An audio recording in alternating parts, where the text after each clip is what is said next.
I think it's 6 o'clock. Shall I start, Dr. Neeraja? Yes, please. Okay. A very good evening to all of you. Friends, in the next hour, we are going to have a very unique CME, which are on very unique topics. And this is organized by the Digital Education Committee of Indian Menopause Society and PCOS Society of India. We are really fortunate to have very excellent speakers as well as the dynamic chairpersons. At the outset, I would like to congratulate our dynamic chairperson of Digital Committee, Dr. Neeraja Chawla, for selecting such topics, such different and useful topics. That shows her third dimensional view. And I'm quite sure that at the end of the session, we are going to carry very rich take-home messages, which are very useful in our day-to-day practice, day-to-day life, I would say that. And to start the process, she is the chairperson of Digital Education Committee, Indian Menopause Society, Vice President of Northern India Chapter of FOXI, Patron and Founder President of Menopause Society, Chandigarh, and Patron Member of PCOS Society of India. So I now over to Dr. Neeraja, a very dynamic person. So good evening, everybody. A very, very nice and cool and warm, you understand, both of it. Welcome to all of you, especially all the participants. And if there is a single take-home message from today's meeting, then I think your attending this meeting will be really worth the while. So this meeting, as Kanchan has said, she's co-chairperson of the Digital Education Committee of the Indian Menopause Society. So as she has mentioned that this is under the banner of three societies, the Digital Education Committee of the Indian Menopause Society, the Polycystic Ovarian Syndrome Society of India, as well as the Federation of Obstetrics and Gynae Societies of India, North Zone. So we are under the banner of these three societies. And as we proceed, let me first introduce you to the various office bearers very quickly. And so I'm very happy that that this program is accredited with one ICOG point. So please note that. And so I'm very honored that Dr. Jignesh, who is president of IMS, is here with us. And this is actually under his patronage that we are doing everything. And we also have Anita Shah, who is secretary of the IMS. She's with us here today. Then from the PCOS side, we have President Dr. Duru Shah. She's the founder president. And incidentally, Anita is a very creative person. And she has a very artistic temperament. She's mainly into dancing. And Anita is from Surat. Jignesh is from Ahmedabad. Duru, founder president of the PCOS Society of India, and very dynamic person. And she's into debating and lots of sports like table tennis. And she is very acclaimed internationally. And we have with us, of course, Dr. Madhuri Patil. She is the vice president of the PCOS. She's from Bangalore. And she's so enterprising, and she's a trekker. She has even reached the base of the Himalayan camp for trekking, and she's visited Kailash Mansarovar thrice. So that is really, really something. Why do I need to tell you all these things? You're actually watching on the screen. You're all watching how great academically all these people are. But when you want to have a very complete and holistic person, then you have to look at what they do other than strong academics. So the stronger your other bases, the stronger you are in your academics. So I want to highlight that we have such high academic luminaries, and this is what they are. These are people, just like you and me. So I also welcome Dr. Shashank Joshi. He's a very, very famous endocrinologist, Padma Shri, and he's also chair of the International Diabetes Foundation. And his interests are basically travel, philately, and philosophy, which is very nice. And why not? Very sharp brains, and they do very well in this. Dr. Vanita Suri, she is heading one of the most prestigious departments of obstetrics and gynae in the country, which is in PGI Chandigarh. And we welcome her here. And she's also president of FOGSI North Zone. I am the vice president, but I needed to have her into this. So now I'm going to introduce you to the members of the Digital Education Committee of the Indian Menopause Society. We have Kanchan, whom you just heard. And Kanchan is the co-chair of this committee. And her passion is, she's from Nagpur, incidentally. And her passion is drama and acting, which is really amazing. Incidentally, Kanchan and my interests are a little similar because my interests are basically filmmaking. I am always influenced by a lot of films, and how to interact with people always comes from some film usme aisa hua tha. So filmmaking, script writing, and music. So that is mine.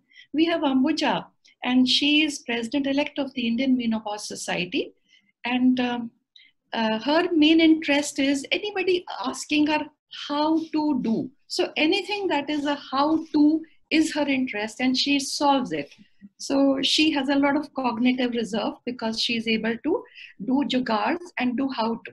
So we have Dr. Sanjay. He's a professor of endocrinology at, again, PGI Chandigarh. And Ambuja is from Surat. That's right, Ambuja? Hyderabad. Hyderabad. Ambuja is from Hyderabad, and Sanjay is from Chandigarh. So another very dynamic endocrinologist. So we have three of us in our committee today. And we have Dr. Asna. She's from Lucknow. And she was the organizing secretary for the North Zone Conference of the IMS.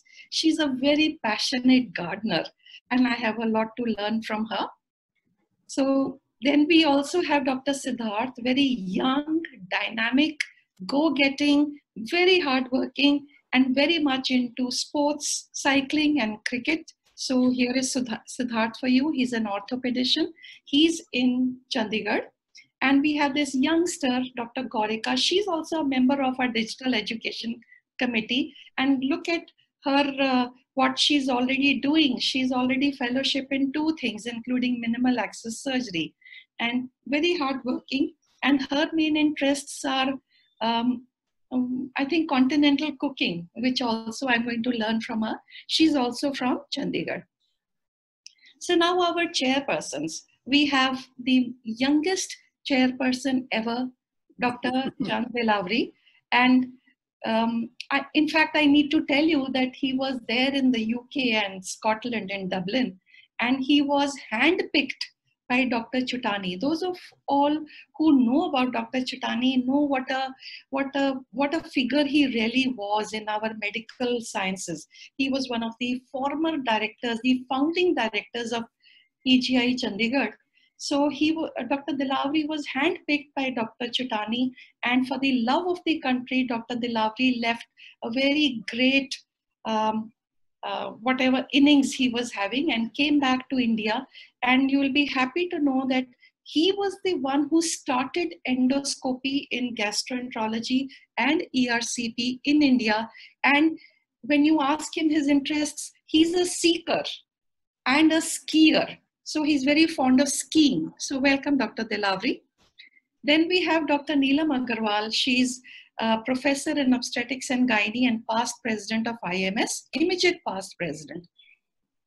In fact, the Digital Education Committee is her brainchild of the IMS. And she was the one who brought me into it. But I couldn't take up this job during her tenure. And Dr. Jignesh then inducted me, even though the post had been created back, but I was inducted by Dr. Jignesh and supported by Dr. Ambuja, who is president-elect. So Neelam is very much into health foods, and she's very good at everything that she does. So our last chairperson, but not the least, is Dr. Pia Balani, and she's from Mumbai. She's an endocrinologist, and her interests are dancing and singing. So singing actually and dancing connects you. I personally feel they are very Sufi interests. So welcome, Pia. And I think we will go on straight and invite our first speaker. So the pattern of our program is going to be that there will be 5 preset questions that we have given the first and the third speaker. And Dr. Kanti Bansal, she is, as you can see, she is from Ahmedabad.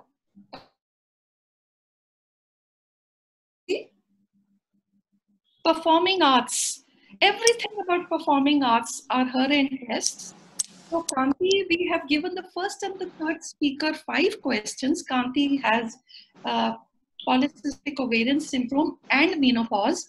So those questions the chairpersons will actually put to her. So I will stop my slide sharing so that the first question now can come on the screen. This will be followed by Dr. Subrat Acharya, who will then speak on intermittent fasting, and Madhumita, 5 questions more. So that is it. So welcome everybody. I hope you enjoy. So Kanti, please share your screen now. Yeah.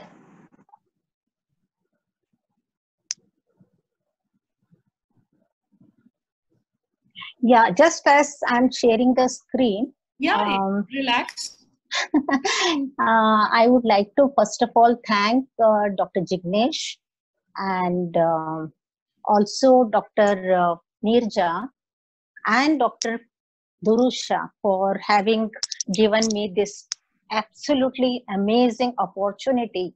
You know, such a exciting, all 3 topics are very good, but then the intermittent fasting is absolutely, okay.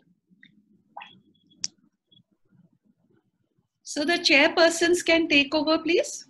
Yeah. So Kanti, I would like to know from you, is PCOS associated with early menopause or delayed menopause? Is there any relation? Yes, thank you for this question.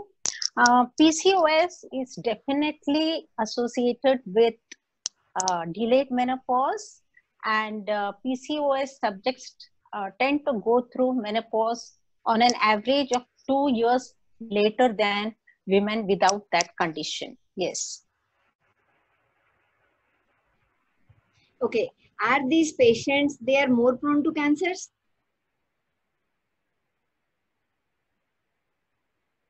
Yeah, so the PCOS subjects are also more prone to cancers as per the following cancers: endometrial cancer, breast cancer, and ovarian cancer.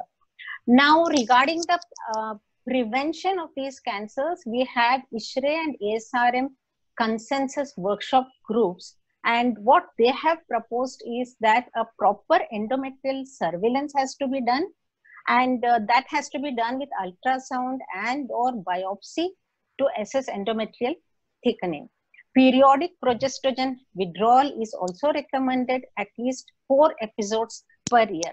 Supposing we do these things, then we will be able to prevent the cancers of PCOS subjects. Kanti, I got one question for you.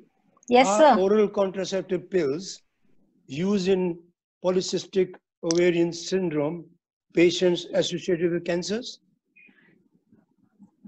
Yes, sir. Generally, these PCOS subjects who are using continuously OCPs, especially if they use more than I will come to that later on, more than a given time, then they will be linked to cervical, breast, and liver cancers.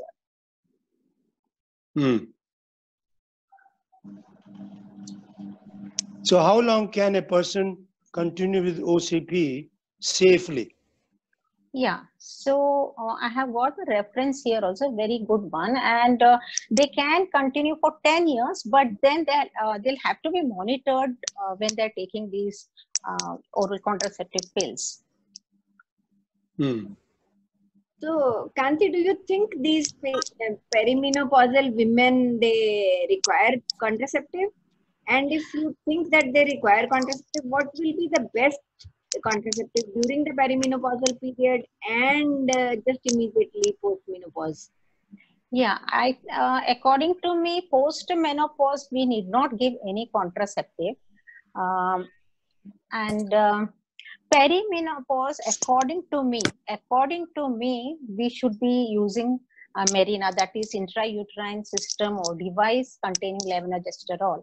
This is the best option for these patients. But supposing the patient is not comfortable with that, then they can use the other mechanical methods as well. But somehow I feel in the perimenopausal time, they should not be using the oral contraceptive pills. Yes.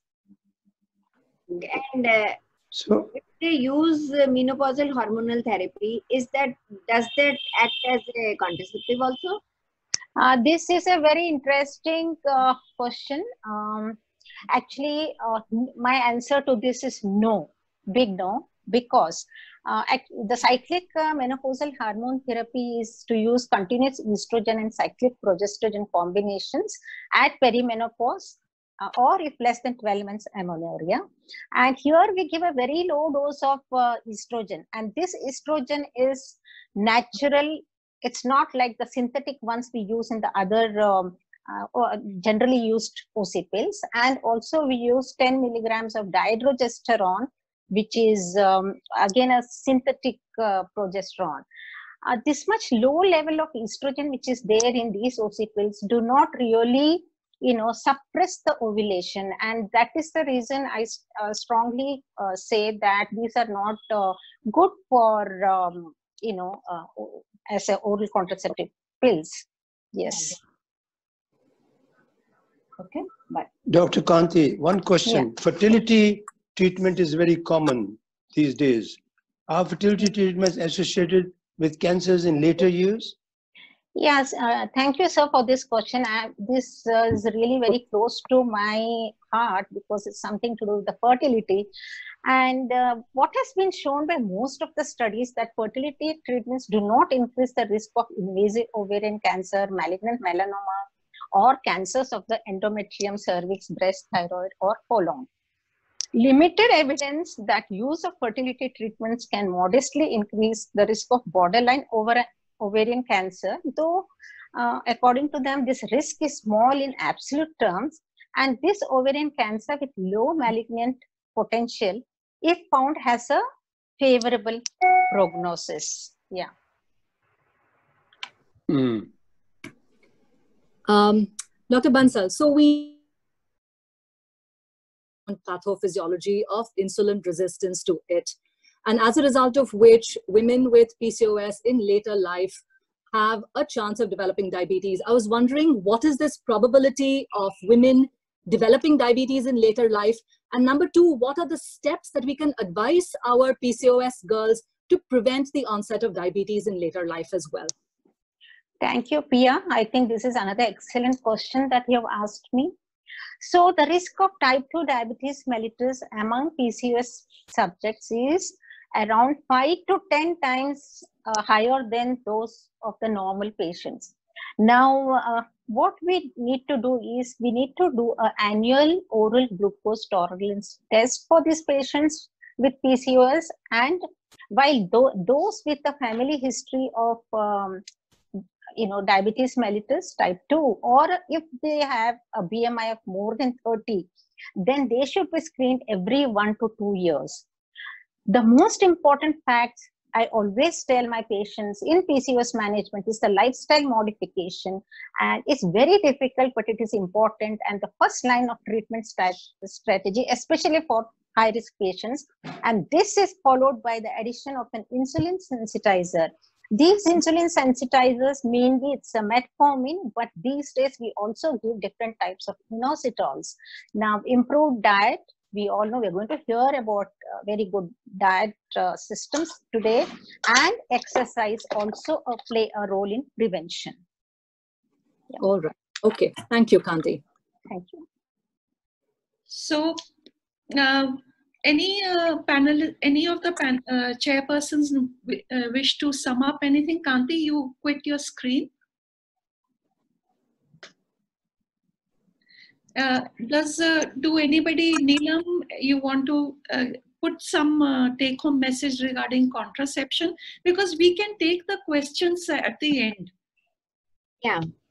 Because see, in the perimenopausal, at the time of perimenopause, we must explain about contraception to the woman, because she has still, even though low, but still has a chance to get pregnant.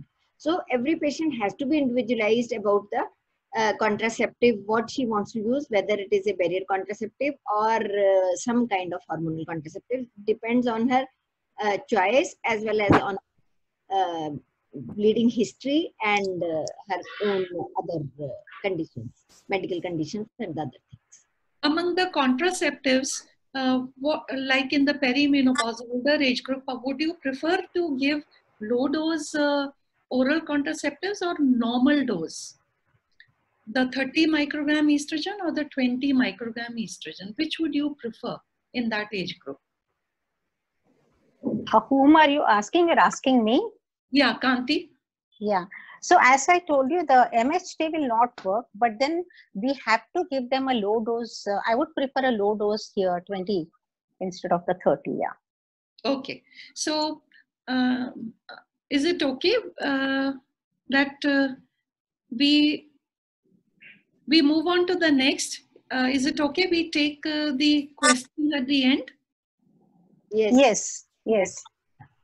Because somewhat they are related. So now we come to our guest speaker, Professor Subrat Acharya. As you can see, he's very well decorated. He's a Padma Shri awardee and a BC Roy Fellow.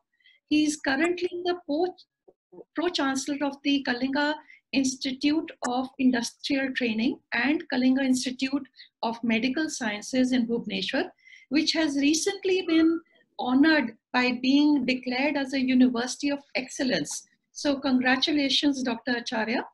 He is also the President of All India Medical Institute at Bhubaneswar and Chairman of the Academics at All India Institute, Jodhpur. He is also the Emeritus Professor of Gastroenterology, All India Institute of Delhi, and he was former Dean of All India Institute, Delhi, and the Head of Department of Gastroenterology, All India Institute, Delhi. He has huge number of research publications, and of course, he's an invited speaker. We are very honored that he agreed to our request to speak on this. What I need to tell you guys is that Dr. Acharya is actually very brilliant. You can make out, and he's an international authority on his own subject. And the best part about him is that he's able to speak extempore on any academic topic, which is a very big thing. He's so well read. So other than that, he's a state level soccer player, and I invite Dr. Acharya to be with us and tell us about his topic is intermittent fasting. So Dr. Acharya, you can share your screen now. Thank you, Nirja. Those were wonderful introductions. I don't think I deserve so much praise. But my introduction is, I am a very close friend of Professor Yogesh Chawla, Nirja's husband. And from our residency days, Nirja had been scolding us always that we are not actually right people to do right things. Thank you, Nirja. And thank you, society. I'm also very thankful that Nirja actually asked me to speak on this very interesting subject. And it is interesting as well as maybe a little mundane. Well, human beings love food. All of us wants to go to 5-star restaurant, have chickens, biryani, mutton biryani, both times, and with 1 or 2 drinks. And that is wonderful. And now I have to speak against it. And that, of course, is not very right. But well, if you see the intermittent fasting as a concept has actually has come up because it is actually a evolutionary conserved genetic mechanism to provide benefit to us. Now, today, each of us consume 3 meals at least and intermittent snacks. But if you see, we are actually process of evolutions. Actually, the slides are not moving. At the bottom left, just move your cursor. Can you see at the bottom left? It's a faded out gray left arrow and a right arrow. Okay. Now, if you see the evolutionary concept, we had 3 meals, but our forefathers or ancestors, we started from ape and become Homo sapiens. We see instead of having access to food, they were occupied in acquiring food from ecological niches where the food was very scarce. As a result, they didn't get food always. They got food intermittently. And when they got food intermittently, they have to remember where are the foods, so they can go and search it. So 2 things happened. The brain developed, their imagination developed, their memory developed, they developed language, they learned cooking. Right?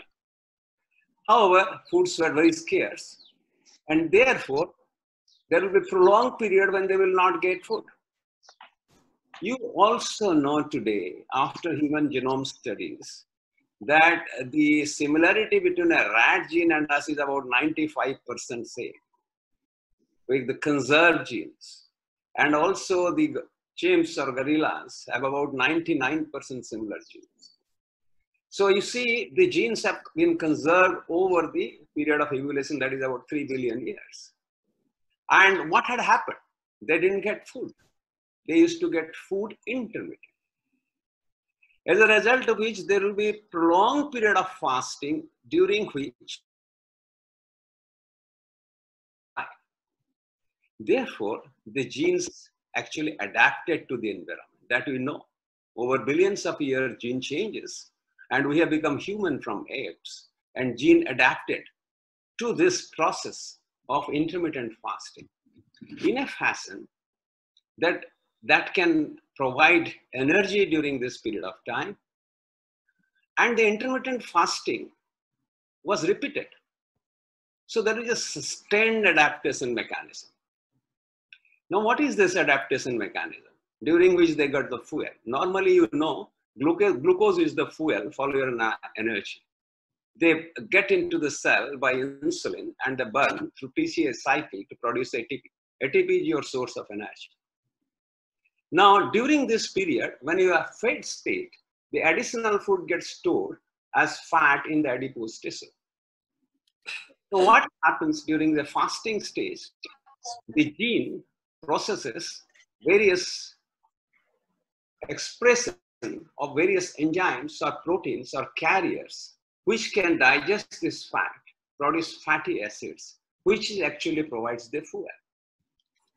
In the process, many things happens. And my job is to actually describe you those important events which is genetically conserved and what we have done over a period of time.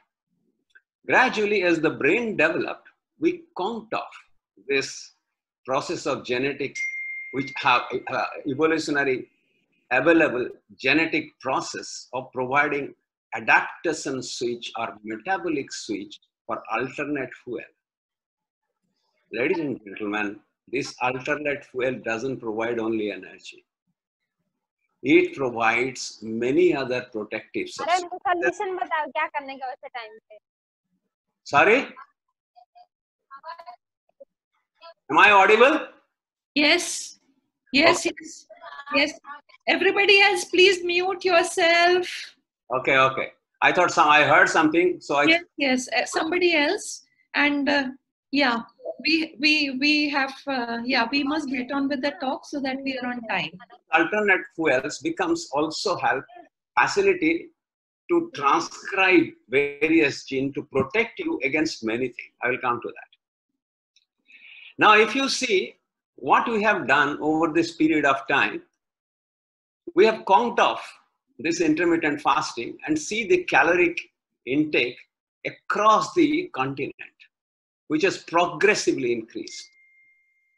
And unlike our forefathers, Homo sapiens, we are not sedentary.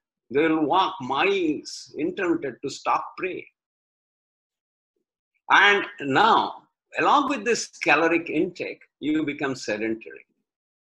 So the metabolic switch or process of producing the alternative fuel is nowhere needed.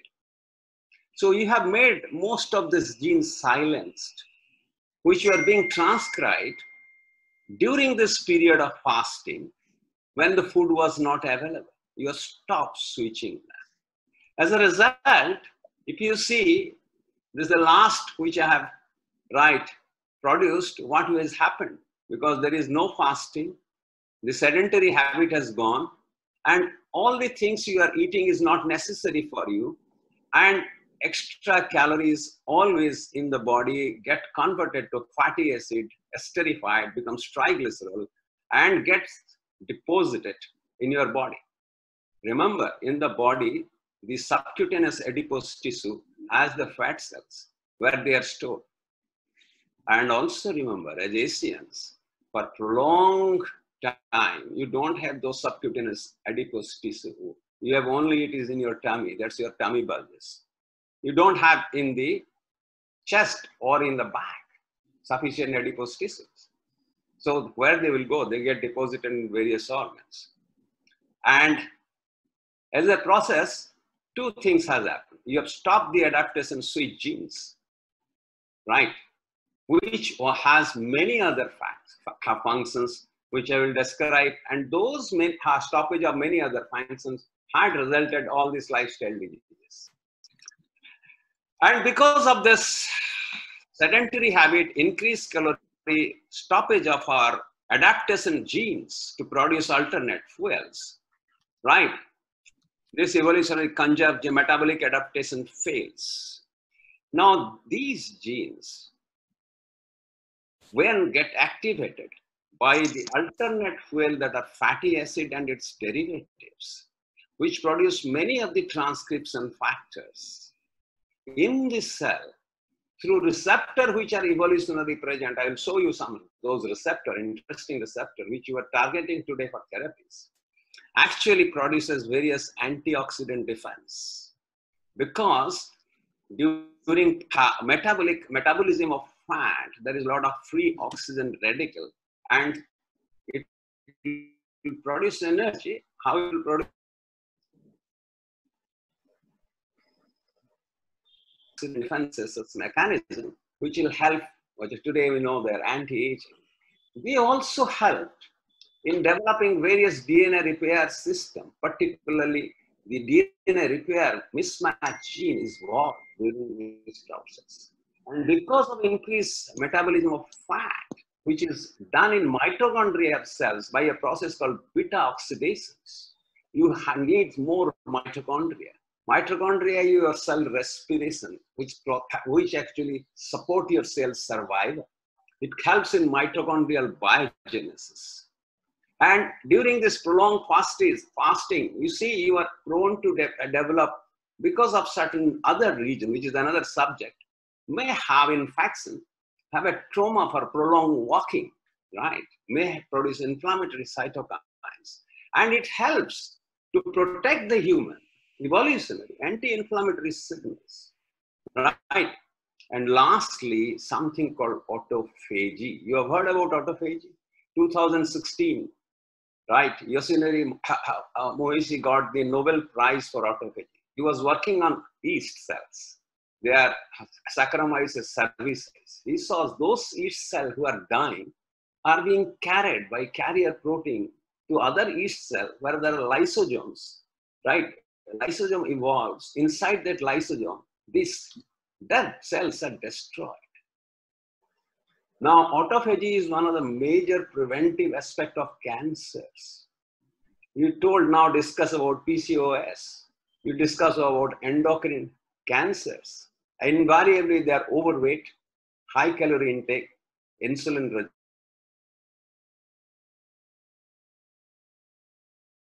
And if you do intermittent fasting, you keep the process of autophagy intact, for which the transcription factor. And we stopped all these things. Obviously, you understand what is the problem, and the evidence is clearly here. So exactly today, after this background, what do you understand by intermittent fasting and how do you do it? What exactly in cellular level does, I don't want to go into the details. It will be damn boring because basic biochemistry and genetic transcriptions. And clinically, the last two, what are the types of intermittent fasting which can possibly provide benefit, because we need a lot of more evidence after understanding the basic processes of intermittent fasting. And does it have any clinical benefits which has been documented either in animal or humans? So what is done? When you fast, what happens? It is a stress. Stress is also many events outside. You see a fire in your house, you are stressful. Right? You are going to examination, you are panicking, that is a stress. When you have this stress, a fasting is also stress. This is somehow sensed by your hypothalamic pituitary adrenal axis. And immediately hypothalamus produces corticotropins, which increases ACTH, which works, right, on adrenal glands to produce, adrenal glands produce catecholamines from its medulla, and from cortex it produces glucocorticoids. What catecholamine does? It increases the fat digesting enzyme in stored adipocyte. They are various lipoprotein lipases. And as a result of which they are broken down to free fatty acids. And these free fatty acids in circulation travel to liver cell where there is beta oxidation, as I told you. And once they burn, they produce ATP. One molecule glucose produces 36 ATP, whereas one molecule of fatty acid produces 120 molecules of ATP, which is your source of energy, right? And glucocorticoids are other stress responder. When a patient becomes sick, you yourself say, "Acha, usko steroid laga do." This is a stressful situation. What it does actually, right? So actually, if you see, when the adipocytes are stimulated by catecholamines, they not only produce free fatty acid for fuel, they produce some anti-inflammatory cytokine. I told you, there is genetically conserved fatty acid during fasting. There will be adipokines, which are actually anti-inflammatory. And glucocorticoids, right? Catecholamine also causes glycogenolysis. Short period of time, it will produce glucose. I will tell you 2 to 4 hours it will produce glucose to maintain, but then fatty acid burning is necessary. And glucocorticoids, are anti-inflammatory and increase microcirculation actually. So when you are panicky, you need more energy. Your blood flow to brain should be more. You should be more active. And this is the stress protection, right? And these are genetically conserved. So if you fast, you provide those stress responses in your body and produce all these beneficial substances. So what are actually how intermittent fasting does? It does a metabolic switch or metabolic adaptation. During fat state, you burn glucose through TCA cycle, but during fasting state, you burn fat to produce ketones. And both produce, if you see, one of the byproducts, if you remember your MBBS days, TCA cycle byproduct acetyl coenzyme A. And when ketone burns by beta hydroxylase in mitochondria, you produce two ketone bodies, acetoacetate beta hydroxybutyrate, which can be acetyl coenzyme. They are carbon carriers actually, toggles between this, and in the process produce a lot of ATP. So both are doing same thing. But in the fasting stage, these are transcription factors. They work on the gene to produce various other substances. I listed them, right? These substances are necessary actually for various beneficial effects, which I just mentioned. I don't want to go into the details. And that's what I've written. Fatty acid and ketones are ligands for various nuclear hormone receptor. This receptor for transcription are present in cytoplasm, to which this beta hydroxybutyrate or fatty acid binds. And that sets signal to the DNA to produce various transcription factors for this beneficial effect, which I told you, anti-inflammatory, right? Autophagy, DNA repairing, all these things. And during fed stage, the food helps in further cell growth and plasticity. This balance actually keeps a man healthy. You have actually altered this balance by modern day life. So essentially, that's what I told. We need evolutionary metabolic switch has been stopped because the fuel in the fat stage from glucose and in the fasting stage from fatty acid oxidations, right? And these fasting stage obviously produces glucose homeostasis by providing various energy, right? And how it maintains glucose supply for initial hours also depends upon fatty acid oxidation. As I told you, how it maintains stress resistance, reduce inflammation, and autophagy, which are very beneficial, right? And during fat plasticity. So this balance actually keeps you very healthy. So what happens actually when you fast? I told you all the benefits of fasting. When you fast, there is glucose shortage. You have stored glucose as glycogen in the liver that we all know. This is reserved to liberate glucose, and it happens by catecholamines, you know that. But there is about 100 grams at best glycogen stored in the liver. It can take about 4 hours at best. And ketones are not being produced. You want to produce ketones, which is beneficial, which are the transcribing factors, right? For few more hours, neoglucogenesis, that is from amino acids, the glucose are produced, they are called neoglucogenesis. But for this process also you need some energy, and there is no energy. This energy comes from this adipose tissue burning and fatty acid oxidations, which actually produces ATP, actually ATP providing energy, and this helps actually used in the muscle and prevent neoglucogenesis. Therefore, muscle atrophy is prevented during intermittent fasting. So fat burning prevents muscle atrophy. Otherwise, your muscle will be atrophied by intermittent fasting. And the ketone can cross the blood-brain barrier, right? Muscle can use glucose by this fat burning, and muscle sparing occurs, and brain uses various ketone bodies for its fuel. To do this, you need all these things. That was I was repeatedly telling you, needing transcripts and factors. Now look, this has been realized since 1930s, and there have been multiple animal studies. And in 1997, these two gentlemen, Winchurch and Sohail, actually published about 42 trials meta-analysis on benefit of intermittent fasting in the study, ignored, completely ignored by the food lobby, sugar lobby, and other lobbies. We would have been wise since 1930s.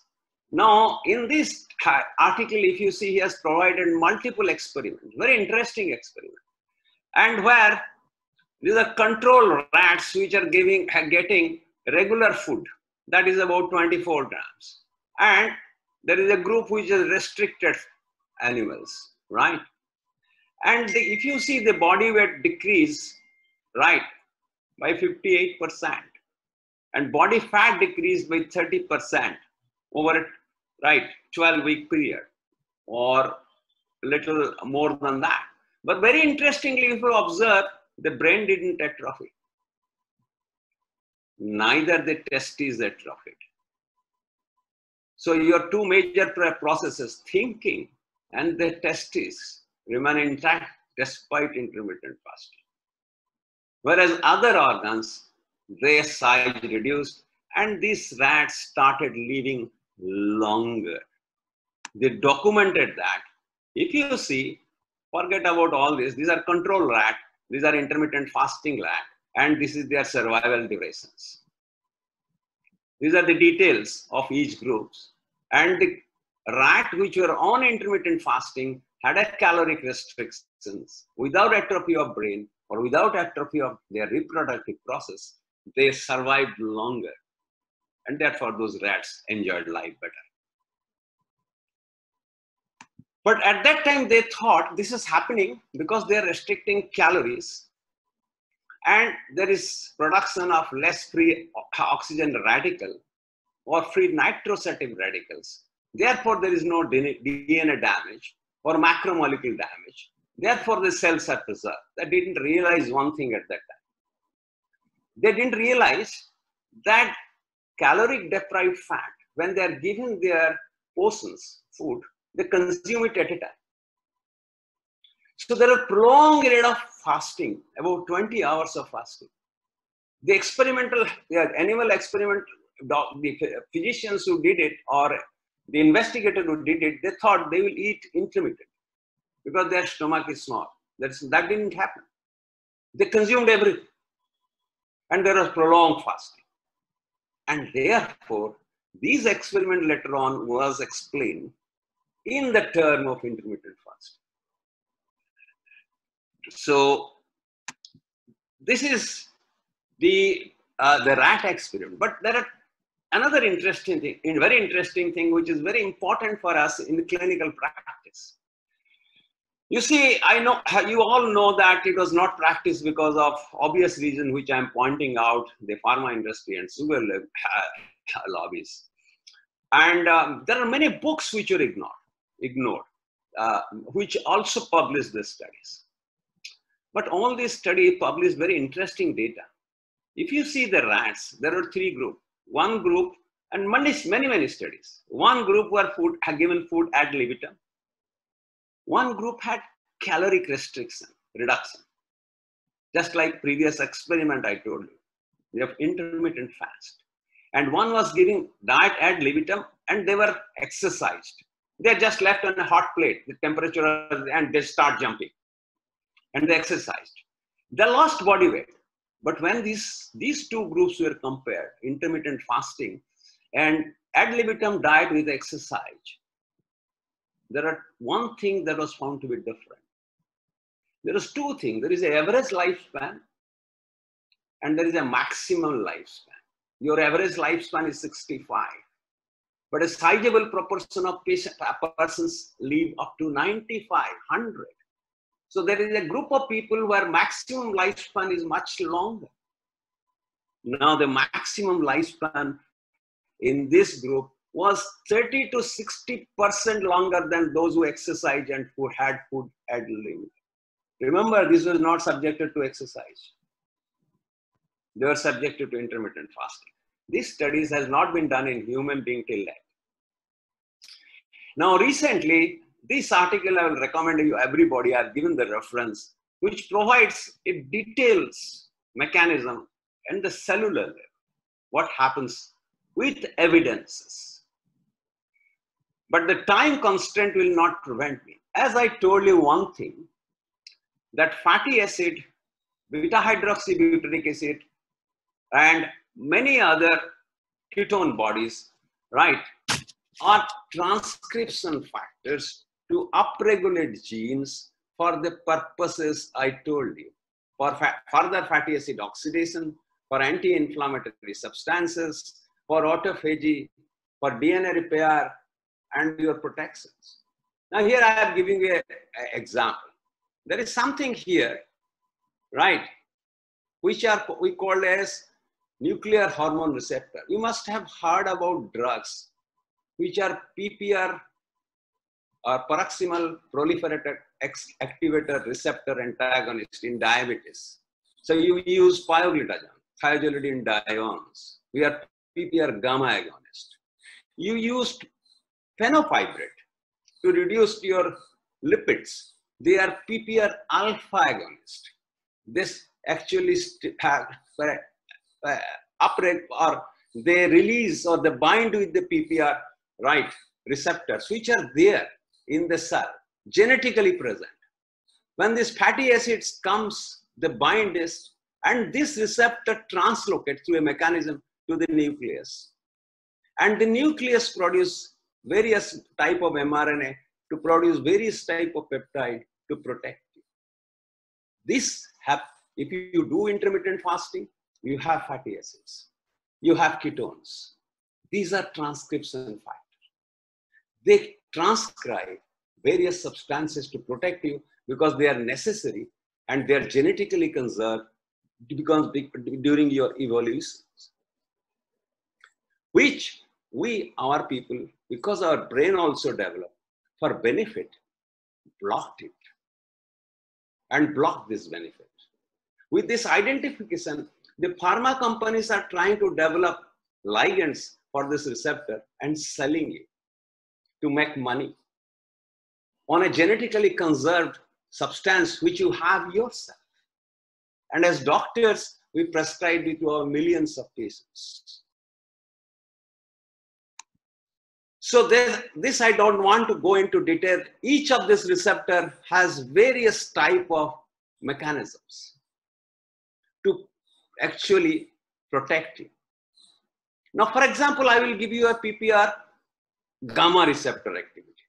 What it does, do you know, it proliferates stem cells of fat cells and make a lot of fat cells so that they can store the fatty acid into, convert it to triglycerol and store it.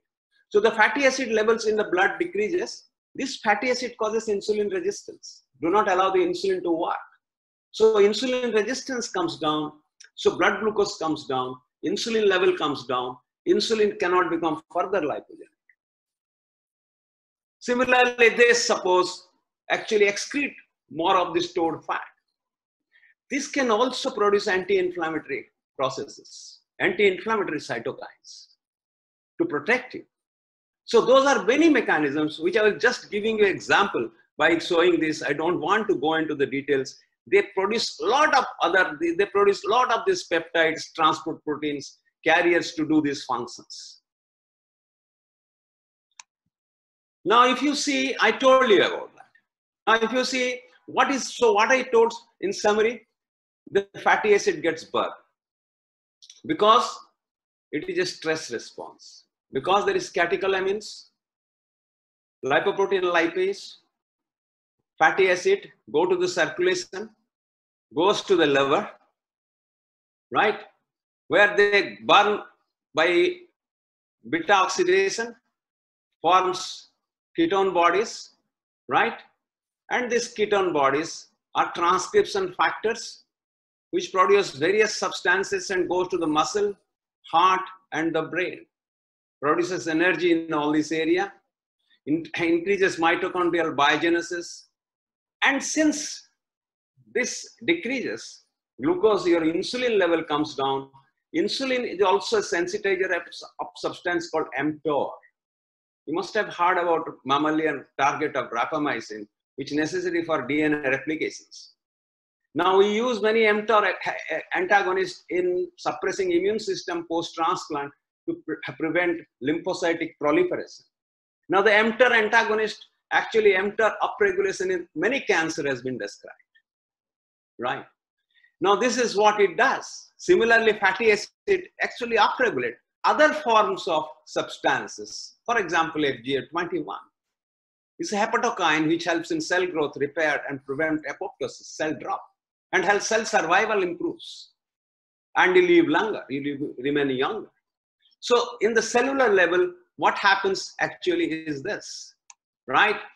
And there are many biosensors. I don't want to go into this biosensor. What this fatty acid does, downstream signal. So those things are very interesting if you know biochemistry. But I don't want to spend my time here because time is limited. It also, right, besides all these things which I have told, two more things. Microbial diversity in the gut. You see, we know microbiome, I don't want to discuss, but the beneficial microbiome comes into the gut and also affect the immune cells. If you see, Treg cells are a type of immune cell which suppresses inflammation, which suppresses, there are various types of T cell, various T cell type of injury, right? It suppresses and prevent inflammation. So these are the basic responses which we have actually stopped. And since it decreases chronic low-grade inflammation, I added this slide after listening to Nirja yesterday. She was telling inflammation causes everything, right? And this is a method to stop chronic low-grade inflammation by various, right, transcription of various genes, upregulation, anti-inflammatory properties, right? So inflammation, also metabolic disorder, cardiovascular diseases, neurodegenerative diseases, as well as tumor development. This is what inflammation does. How do you increase your lifespan? I told you only exercise with ad libitum diet in the rat increased life, but didn't increase maximum maximum lifespan. Right? It is in your hand. It is difficult, but there are now evidences that you can treat many of these diseases. How do you fast today then? What do you do? When I was a kid, I grew up in a village. Nirja, your husband knows it very well, the story. And I used to stay with my grandparents. And my grandmother will do fast on Ekadasi, on Sankranti, on any Lakshmi Puja, right, on Mahadev's Shiv Puja on Monday. Weekly 3 days or 4 days is fasting. I was very upset. I used to love her. I didn't understand. But if you don't take food, you will die.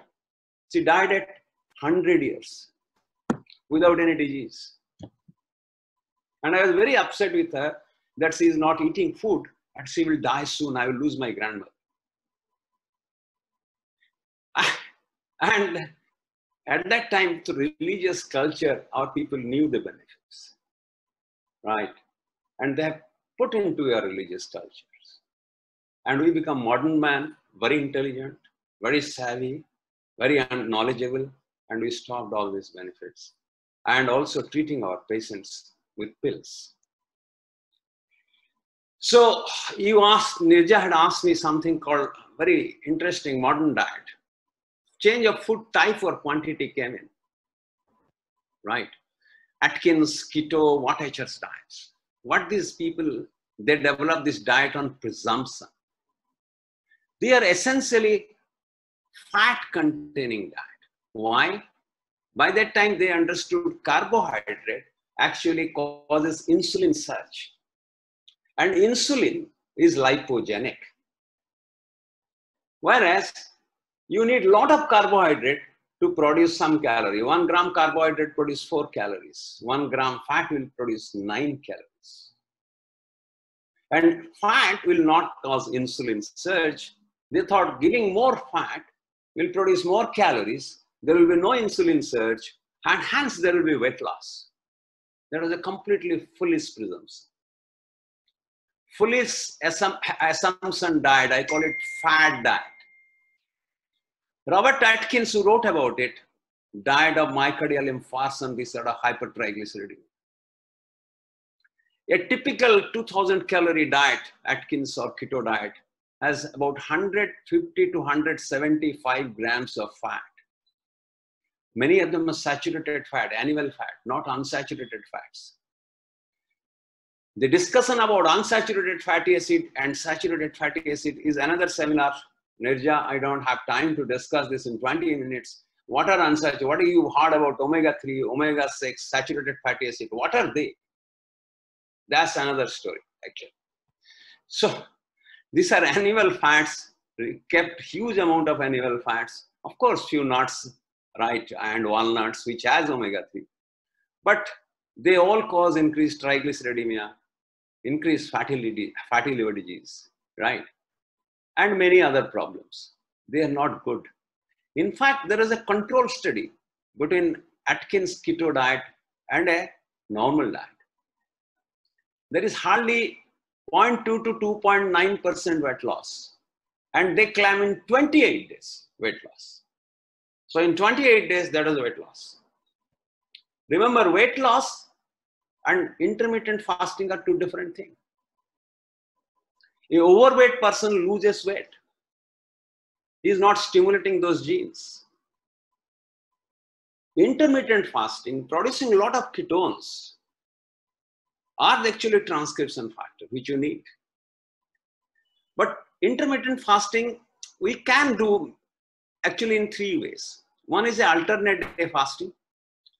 One is in a week, 5 days eating, 2 days fasting, or a time restricted fasting. I will come to what is reduced calorie in Okinawa diet. This is something interesting again. Okay.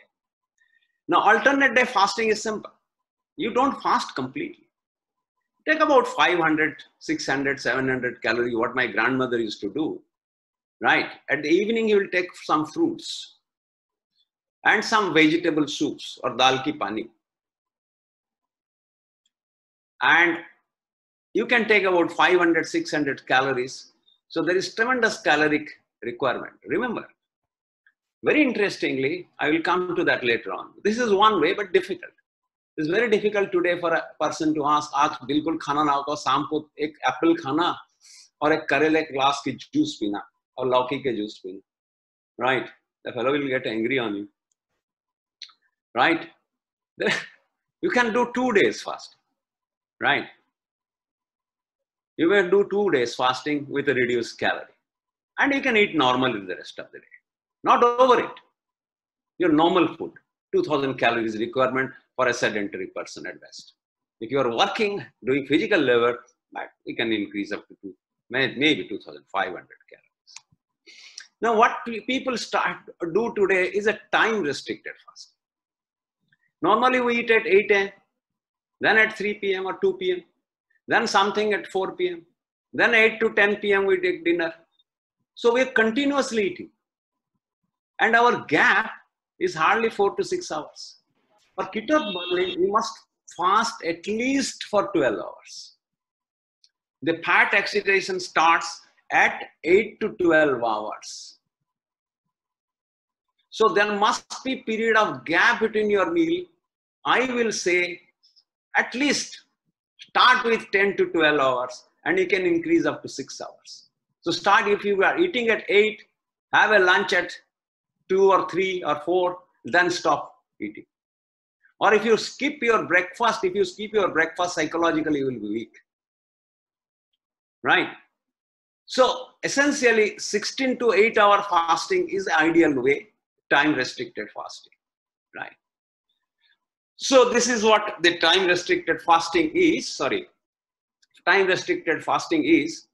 right? Which I explained to you, the first meal and the last meal. First meal say, if you can do this way also. But many people will not tolerate breakfast. So I always say, take breakfast and put your lunch, say around 2 to 3 p.m. and then stop it till breakfast. You give a gap in the night. In the night, don't take much, anything. So does it have clinical benefits, these processes? Yes. I told you lifespan in rats has increased. We need further evidence in monkey and human, long-term cohort studies. Aging has been prevented in rats, but rest of the mammals we need evidences. These are basic biochemical processes, evolutionary processes which you have understood, right?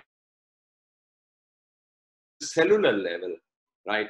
In various animal studies, right, as well. And we also know that lifestyle diseases which occur because of this reason, right, if you modify it, the clinical benefit is very much evident in all type of lifestyle diseases, diabetes, hypertension, metabolic syndrome, obesity, all this. Insulin resistance improve, waist-hip ratios improve. And in neurological condition, it has been found to be very beneficial, as well as initial information of cancer. Remember, if you have cancer, if you fast, it will not help. Right? Initially, intermittent fasting will increase autophagy. The dysfunctional cell will be carried to lysosomes and it will be engulfed. So intermittent fasting will prevent cancer. But an advanced cancer you make in fast, it's not going to help you. Right? Because he's already nutritionally depleted. Right? And all his cancer cells infiltrated, producing many other chemicals, which is compromising with his life. So what is this intermittent fasting? Simple. It is a metabolic switch. From liver-based glucose burning to adipose tissue-based fatty acid burning, producing ketones for fuel, which becomes transcription factor for various beneficial, right, effects in human body, which prolongs life, prevents aging, corrects chronic diseases, prevents cancer. Right? Does it have some evidences? I'm a gastroenterologist, a liver disease specialist. Fatty liver disease is a big problem. Now, we'll not go into this. These are randomized trial. If you see, there are 3 groups of people. These are controlled, right? Right? This is alternate day fasting. This is restricted time fasting. See the changes in body weight in 4 weeks and 12 weeks. Right? Changes of fat mass in these 2 groups in comparison to control. Significantly better. Now, if you see the lipid levels, the same changes, very nicely documented, which are harmful, you know that. And if you see, we also, from all these metabolic parameters, calculate something called fatty liver index, which is based on triglyceride, body mass index, weather circumstances, right? A discriminant equation has been found out on which in an individual you can find the fatty liver index, FLI. So this actually indicates the total amount of fat you have liver as well as in the body, which is proportional. If you see both with diabetes mellitus and non-diabetic subjects, right, the fasting reduces fat markedly in all subjects. It reduces markedly. And if you see the fatty liver index with fasting also improves tremendously in such patients. These are the clinical data in human beings. And the same thing, both in diabetes, non-diabetics, all subjects. If you see the fatty liver index with the duration of fasting, with the, as a prolonged fasting duration or number of months you do intermittent fasting increases, that progressively improves, right? And it correlates with very much with the body weight changes. So, what is hurdle? They are very difficult. From childhood, all of us are eating and eating and eating and eating.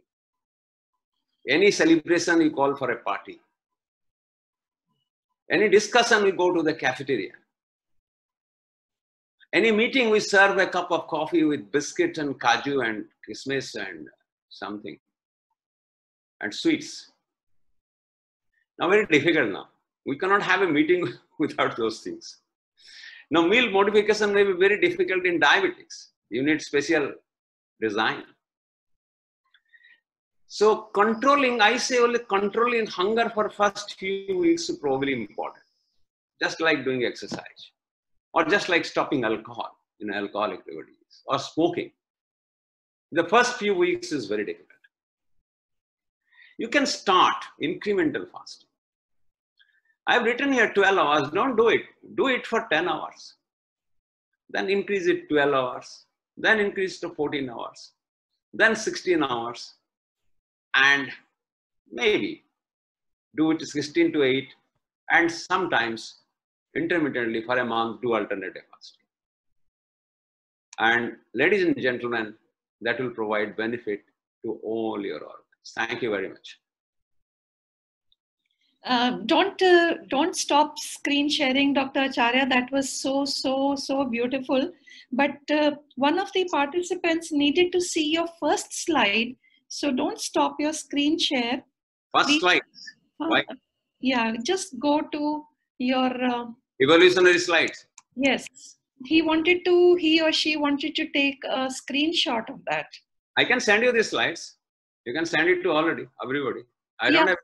Yeah, but let him take a screenshot because it will take us a little while. We will definitely share this because education is for everyone. We will share it in the public domain. The next slide. Dr. Subrat, the next slide. This slide, I call this Professor Jung Delavari. Who's that? Left or right?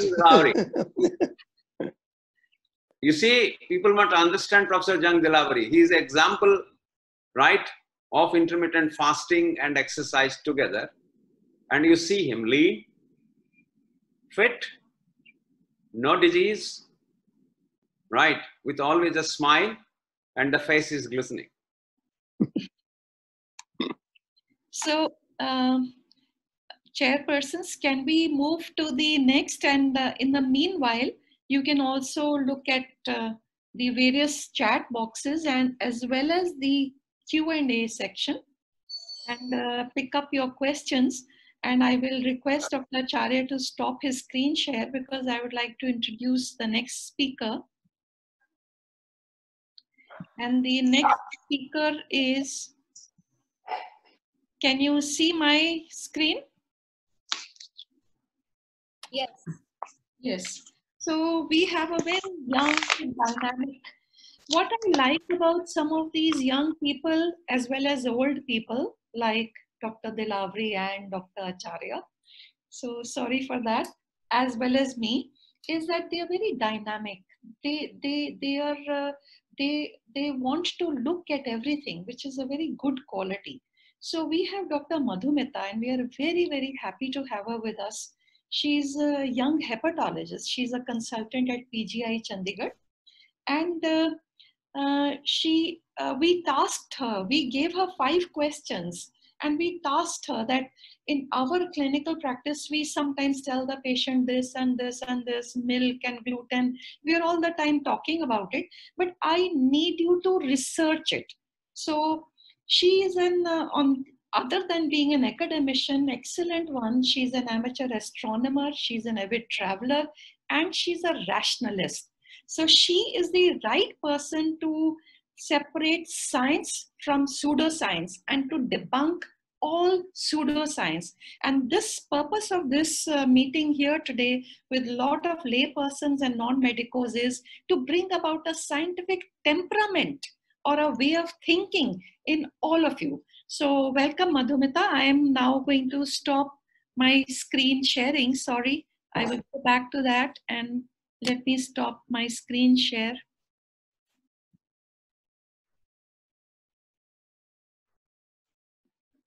So thank you for that kind introduction, ma'am. I will just begin sharing my slides. Dr. Yes. Acharya has actually made my job really simple because he's already taken care of a lot of things that I will be talking about as a segue. Dr. Dilavri? Madhumita, the first question is, how do you approach a patient and manage a patient with incidental finding of fatty liver? And that can be in 2 situations, either in a young polycystic disease or an older pre-operative menopausal patient. They both have metabolic syndrome. That is the common thing. But one is young, another is old. So how do you deal with this problem?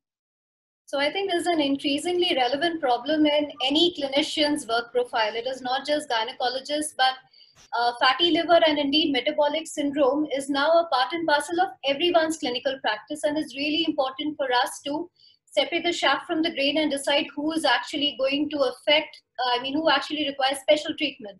So just to define what non-alcoholic fatty liver disease is, it means that there's about 5% liver cells will actually be having fat. And we have to rule out also causes like alcoholic fatty liver disease, which presents in a very similar fashion, but there's a known etiology. So Dr. Acharya has explained quite beautifully change in diet over the course of human evolution has resulted in a change of phenotypes. So he started with the fat person becoming a lean, mean, fighting machine. And in this case, we're going to talk about the reverse scenario. When you have a person who may or may not look overtly obese, but comes to you with some gynecological problem. In this case, of course, it's PCOS, and we're talking about metabolic syndrome, which is diabetes, insulin resistance, hypertension, obesity, and dyslipidemia. So these would be the components. If we have a young person, the likelihood is that there is going to be pure fat cell infiltration into the liver. So that is NAFL, where there is just ballooning of the liver cell because it is filled with fat, because we know the liver is actually the kitchen of the entire body and metabolizes whatever we put into the gut. If fat is there for a long time, it activates our body's immune system, and that causes the second stage, which is called steatohepatitis. That is liver inflammation due to fatty liver.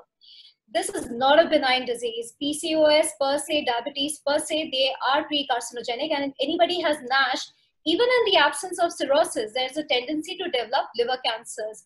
Not only is it a predisposition for liver cancer, it can also lead to extrahepatic cancers, including breast and ovary, amongst others, and colorectal cancers. So it's really important for us to know whether the person is in this stage without any fibrosis, fatty liver, when you can see the liver is becoming a little yellow, initial some amount of fibrosis, and finally a frankly cirrhotic liver. And that's what it looks like on an ultrasound. Now, fatty liver, we call it a light bulb liver because of all the fat, it glows like a light bulb. And when you look at the kidney versus, the fatty parenchyma, if you compare it with a normal liver, see how bright it is. And the key words that you will read in your ultrasound report will be there is steatosis, increased echogenicity, the liver is enlarged, but there will be a smooth outline. The second thing, the next stage is going to be a fibrotic stage. It could be NASH with early fibrosis and frank cirrhosis, where the key things we will listen to will be, there will be surface irregularity of the liver, shrunken liver, dilated portal vein. So these are the key messages that you need to look at in the ultrasound report. So the point is, what do you do when you have a patient with PCOS and fatty liver? So in a young patient, one would not expect fibrosis because that tends to occur over time. So if they are obese or they have insulin resistance, we advise lifestyle changes, assess for hypertension, diabetes, treat, correct diet and lifestyle. It is really important in this situation, even if they have fatty liver, to look for hepatitis B, C, ask about alcohol, and very rarely about other liver diseases. Every single patient with fatty liver, you must do a liver function test and look at an AST and ALT report, SGOT and SGPT as we used to call it earlier. And any of these things, any of these red flag signs that they are elevated liver enzymes, they have failed to respond to the initial therapy, they have failed to respond to lifestyle changes, do not agree with the diet, then one needs to refer these patients. It's really important. I put the older patient in both sides on the Lakshman Rekha of referral. So an older patient is more likely to have any of these complications, especially in the pre-surgical state. It is entirely possible that the LFT is normal, but the patient has been obese for 20 years, now has lost weight. So when they turn cirrhotic, they tend to lose weight. And that's when they can be having an advanced fibrosis or cirrhosis. And if you operate such a case, they tend to end up with ascites or decompensation after surgery. So this is really important to be looking at the patient holistically. Thank you. Now, the next question is about drinking water. Now, we knew that copper was associated with Indian childhood cirrhosis. But now the question is, are copper vessels safe for adults? And then how to store water safely in copper vessels, and how much such water is safe to drink. And so many questions. How long can the stored water be used? Okay. So can you go over, there are too many questions, but please. Talk about copper per se. So in the infographic I've given there, or rather in the picture, copper is mentioned in a lot of Ayurvedic texts because there is some health benefit to it. But of course, this term Indian childhood cirrhosis and Dr. JBD is closely associated with the evolution of this disease, was a condition in which young children were reported with childhood cirrhosis. And when they did their liver biopsy, they found Mallory hyaline, and another thing was copper associated protein was increased with when stained with Orcine. So they assumed that this is due to copper overload. It is causing cirrhosis in young children, so it is called Indian childhood cirrhosis. So the hypothesis was, where do these children get the copper from? Because they are essentially being top-fed. So the hypothesis came that this is come because people are storing milk, especially the top-feed cow or buffalo milk, in brass or copper utensils, and it leaches into the milk, and when the child is fed and there's a lot of top feeds only, then they tend to accumulate this copper in the liver and it causes an early cirrhosis. But this hypothesis was thereafter debunked because they found in many cases they never used copper utensils, and the amount of copper that was actually there inside the milk was never really categorized. Then the final hypothesis was that there is probably a genetic predisposition maybe to for increased uptake of copper, but surprisingly, when they stopped, I mean, there are a lot of other things other than milk. So we have chocolates and asparagus, nuts, legumes, and seafood, which is really rich in copper. And now there are two other diseases which we are talking about, which is Wilson's and Menkes, which actually are involved in copper metabolism, and this has completely disappeared. Now, copper, Indian childhood cirrhosis is a vanished disease, so we are never really clear as to why that happened. So copper was considered a villain, and for many years we stopped using it. Now there's increased scientific evidence that copper is actually as a part of various metallothioneins and various oxidase enzymes, it actually can fight superbugs. So they found that when used in the ICU on various surfaces, like on the chair, on the side rails, it actually reduced the carbapenemase producing gram-negative bacilli. So it's actually being reintroduced in the West, which was a primarily Indian thought from our Indian texts. And the question about the safety of copper, well, now people have actually assessed how much copper actually leaches into the water. It is very low, and it is well within permissible limits, even when stored for extended duration. One more thing is it alkalinizes the water. So that has an additional benefit of preventing bacteria like the cholera vibrio and certain Enterobacteriaceae species which can cause diarrhea. So it's actually beneficial to store maybe water in copper utensils. So when I'm given a choice between drinking water from a copper utensil, a glass utensil, or plastic, I would take glass, which is inert, or copper any day, because there is some benefit to it. So it's a point of use microbiological purification system for water, and it is safe for both adults and children. Thank you.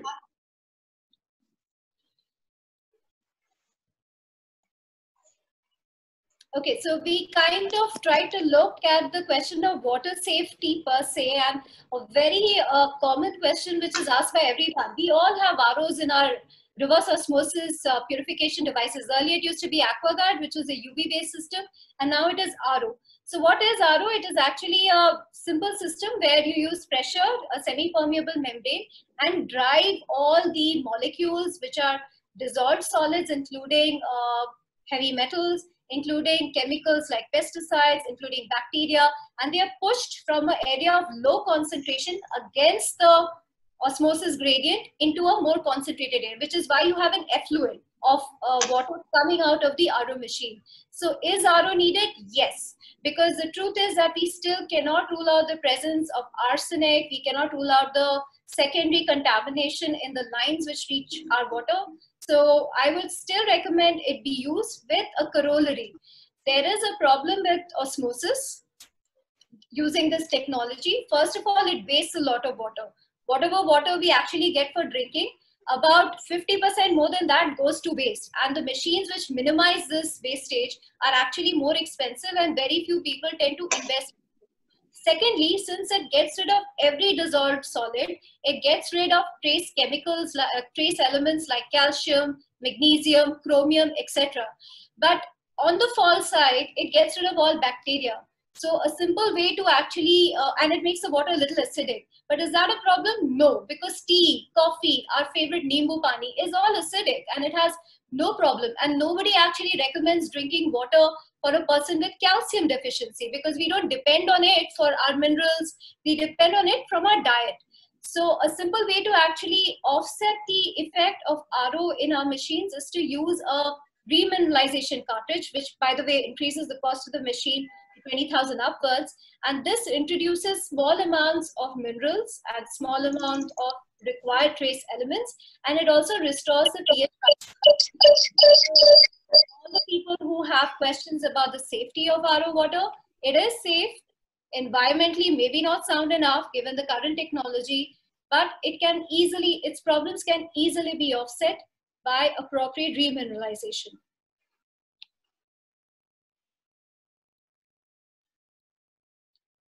Neelam? So, well, tell us about, is she asking? Yeah, Dr. Dalavri, go ahead. Well, celiac disease, we know that people get benefit from gluten-free diet. But there is now a lot of people think, let's have a gluten-free diet and I'll be more healthy. And I don't think there is much evidence. So I'd like to ask you, is there any evidence that having a gluten-free diet is better for your health? And if it is so, in what situations? So thanks for the question, sir, because after Dr. Acharya speaking about intermittent fasting and showing the evolution of man, so at the bottom panel, we saw the diet that humans had.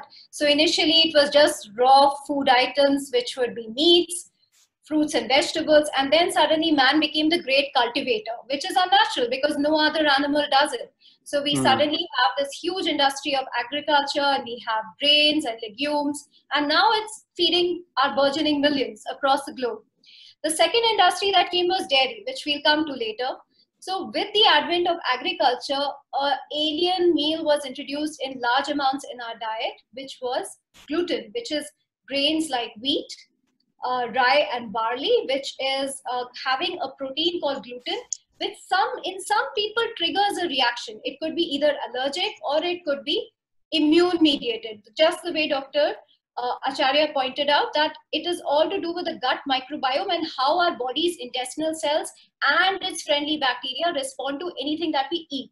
So in some individuals, there's a genetic predisposition, which is what we call celiac disease. So this is an autoimmune disease, just like autoimmune liver disease or rheumatoid arthritis or autoimmune thyroiditis. This is an autoimmune disease of the intestine, where after triggering with these wheat-based proteins or gluten, the immune cells kind of destroy our enterocytes or the intestinal lining. So if there's gluten, they trigger an immune reaction.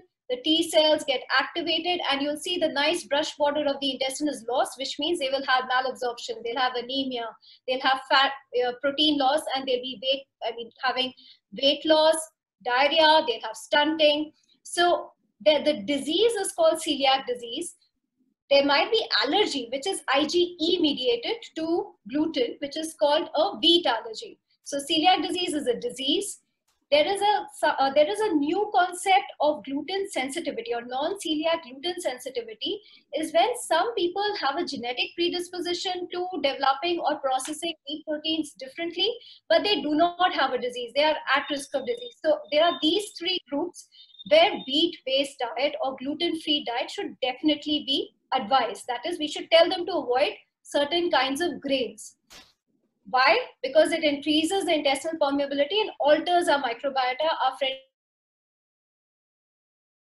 Is the gluten-free diet healthier? No, not for all, just for these three categories. Is it good for weight loss? No, because many of these gluten-free foods are actually very high in fat, and many of them have cross-contamination with other grains.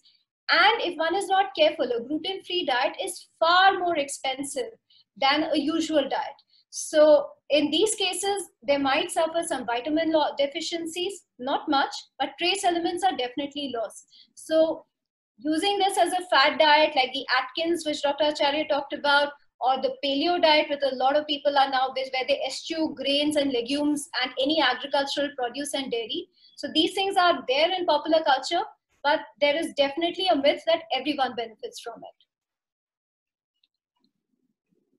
So Dr. Madhumita, can you hear me?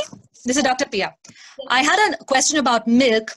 So we say that chronic inflammation is the basis of an increasing number of diseases, cardiac, cerebrovascular, arthritis, bowel. What we want to know, is milk pro-inflammatory? Is there evidence that going vegan might be better from that perspective? And what is your opinion about interspecies milk intake in adults? Okay. So milk, we were told right from our childhood, again a part of the white revolution by Dr. Verghese Kurian there.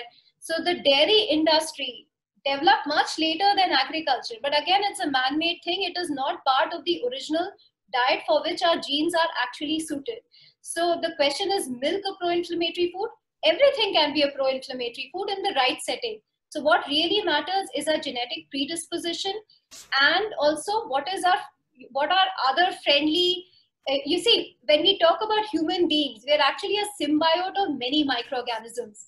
If we take all the human DNA in one's body, it is only 4% of the total mass of genome in the body, because we are filled with microorganisms, and this microbiome is actually controlling the way we respond to environmental triggers, including diet. So the gut microbiota and genetic predisposition actually is what causes inflammation in regard to any type of food. So a person with wheat allergy or a person with milk allergy or casein allergy will react very differently from a person who's having a genetic deficiency of the lactase enzyme, the beta glucosidase enzyme, which digests lactose, the milk sugar. So chronic inflammation is going to develop only in those persons. So lactase persistence, you'll be surprised to know, in a country which loves paneer and loves ice cream and loves its milk, lactase persistence, that is the presence of this enzyme which digests the milk sugar, is there in only is there in a very small proportion of our population. Most of us cannot digest milk, and in fact, there's a study from SGPGI Lucknow which says that more than 70% of adults in South India and 60% of adults in North India, they cannot digest milk.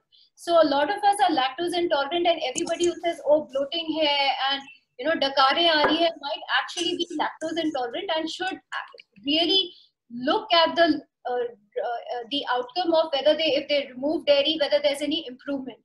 So the question is it healthy drinking milk? Not really, because milk is meant for baby calves. But what is the false side? It is a good food. It gives a good quality protein, especially in a vegetarian or in a vegan diet. The problem also comes with, other than lactose intolerance, is what is the role of growth hormone which is given in the dairy industry. Our cows and buffaloes are injected with steroids just to boost milk production. Well, there's some good news there. So the growth hormone that is used in cows is not biologically active if we drink it. But there are antibiotics which are used in the dairy industry, and that is actually promoting a lot of multi-drug resistance in all of our patients. And we keep blaming it on over-the-counter use of antibiotics while turning a blind eye that even higher-end antibiotics, including carbapenems, are sometimes used in the dairy industry just to boost milk production because they have problems with mastitis. So teicoplanin is also used in the dairy industry, something as high as that. The other thing is, should we remove milk entirely from our diet? I would say no. It is a good source of calcium, and we definitely recommend a casein-based protein in patients, especially with cirrhosis, because it's well absorbed and gets incorporated really well into the muscle mass, which allows us to treat sarcopenia. But in the current setting, where you're having bovine dairy industry all over and the rise of greenhouse gases, and we're all seeing the untimely rains and the floods and the accidents that are following, well, climate change is upon us, and we really need to be looking at our agricultural practice and our dairy practice, and of course there's an element of animal cruelty. So there are ethical issues, but medically speaking, unless the person is lactose intolerant, milk is not really pro-inflammatory if taken in the right quantities. And in fact, we would recommend the consumption of yogurt because it is fine to use it in lactose intolerant people. It gives good bacteria, great source of calcium, and great source of protein. All right. Thank you. That really clarifies all of that for us for sure. Finally, veg versus non-veg, Madhumita, in terms of biochemistry, lipids, liver functions, hormone-dependent cancers, for Indians in particular, what is your opinion there? So I think I had to go through a lot of literature just to answer this question, and I'm just going to present the meta-analysis. There is really no particular evidence that diet itself is going to take care of our body's phenotype. It's got to do with diet, genetics, our environment, and also very importantly, exercise. So you can have a footballer, and I think our soccer playing Dr. Acharya can testify to that fact, or our skiing Dr. JBD can also testify to the fact that one can get away with very large meals, and it is actually necessary to have large meals if one is physically really active. So the diet for me as a desk worker will be very different from the diet of a laborer. So a one-size-fits-all policy does not really work when it comes to vegetarian versus non-vegetarian. So in an Indian diet per se, there is not much data, but there were two large studies which have been published just last year, which is the EPIC Oxford and the Adventist Health Study.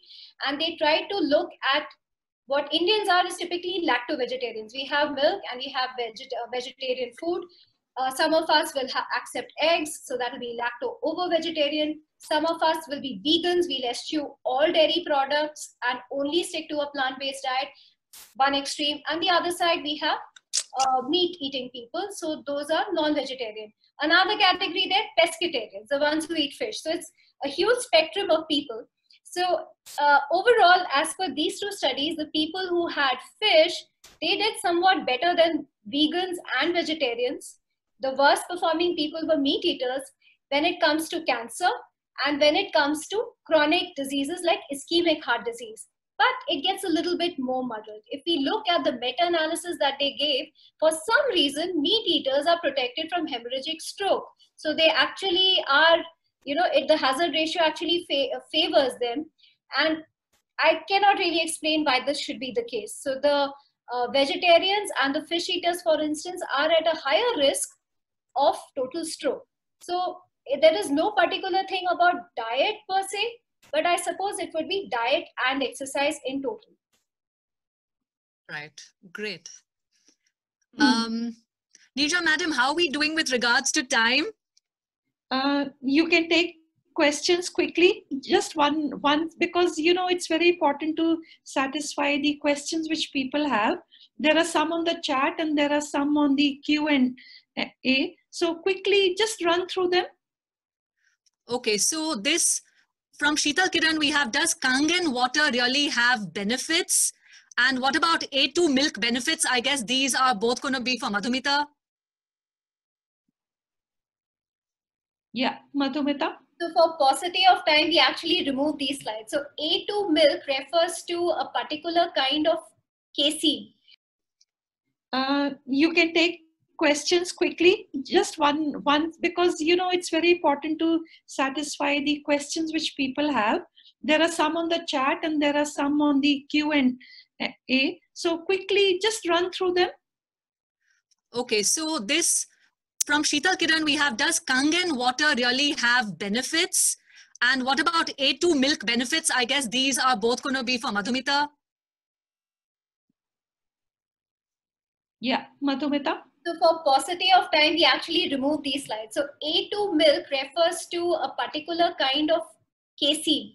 And there is a company which says that the milk that contains this A2 variety of casein does not trigger milk allergies. It has lower amount of lactose, so it does not trigger bloating and the discomfort in people who are lactose intolerant. What are these A2 milks? Again, they are all cross-species milk. So anyway, every milk is cross-species. Nobody is going around drinking human milk. So all of us are cross-species milk drinkers. So the A2 milks are sheep, goat, camel. And they are now being recommended in various circles. You have camel chocolates, camel ice cream, etc. But when I looked at the evidence, is there any difference between A1 and A2 milk? Objectively, none. None that was not industry sponsored. So there are a couple of companies which are pushing these products. Yes, their lactose level is low, and it is entirely possible that if I, for instance, am allergic to cow protein and I am also lactose intolerant, I may not react as much to a camel protein or a goat protein. And by the way, for lactose intolerant people, there is a very nice product that is available. It is milk with added beta galactosidase. It is marketed by Amul. No endorsement here, but there are other options available. So it is worthwhile to try these milks. And I would also like to tell you about milks which are made from soya. They're made from oats. There is rice milk. There is hemp milk. There are a whole number of options propagated by one group, which is vegans, because they have eschewed everything in the dairy industry and its strange environmental practices. There is a question from Kritika. How can we initiate, this is for Dr. Acharya, how can we initiate intermittent fasting in a PCOS patient who gets hypoglycemia in the absence of food intake? Dr. Acharya. Dr. Acharya there? Yes. Unless Did you get the question? They are taking the drugs, but you give them the metformin, isn't it? For insulin sensitization, right? So he will not get hypoglycemia if you increase the available insulin to work. Why is he getting hypoglycemia? What is the glucose being used more? Is there is insulin resistance in them? So what is the mechanism of hypoglycemia in them? That is very important, and that's why you should address to the mechanism or cause of hypoglycemia in that particular patient. It cannot be blindly stated that all PCOS who has hypoglycemia, who need regular food, right, You subject him to intermittent fasting, he has a brain damage, right? So it has to be individualized curtail. You cannot say intermittent fasting. If he has hypoglycemia, I want to know why they could develop hypoglycemia. What is the mechanism? And then that you can intervene that, right? Instead Can of Chairman ask a question too? I have a question. yeah. And that is, people who are thin, first of all, thin compared to people who are obese. Are people who are thin are more intelligent compared to people who are obese because they have intermittent fasting? Nobody has studied it, sir. But Okay. there are many fat people who are very intelligent. There are many people, right, who are dull. I am a thin people. I am considered to be a very dull man. But no, that's the opposite. Right. There was a question, Dr. Acharya, from Nina Sahni and Galaxy and Yeah, there are no evidence like that. You have to find evidence. What is intelligence you have to define. Whether you want to use the IQ as intelligence, whether the but your brain works better when you are fasting. How do you know? Yeah. Another question. It has been proven that neurodegenerative disorder decreases in those patients who have done intermittent fasting. Yes. People who have done intermittent fasting, they have less dementia, they have less Alzheimer's, right? Yeah, last week function in general improves. Yes. But last so week also has been documented in exercise that cognitive functions and dementia and Alzheimer's decreases. In fact, there is a brilliant study from Finland where they had studied the twins. It was published in an international sports journal, which I subscribe because I like sports and I want to see that. And very interesting, 200 monoovular twins, uniovular twins, were genetically same.